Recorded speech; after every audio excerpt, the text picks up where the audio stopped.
Hi everyone, this is just a short film. I'm just trying out using iMovie. So I was in Carlisle the other week and there was a steam train, the Princess Elizabeth. Here she is coming into Carlisle, coming to a halt. There were plenty of people there to spot her. And at the back there was a Class 57, also owned by West Coast Rail.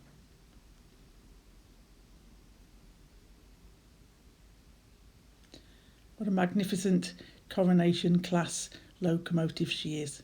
I also managed to spot a pair of Class 37s that were on the way to Stirling. This is a clip of the rail charter service which operated in the summer, and I went along to see it at Hellifield.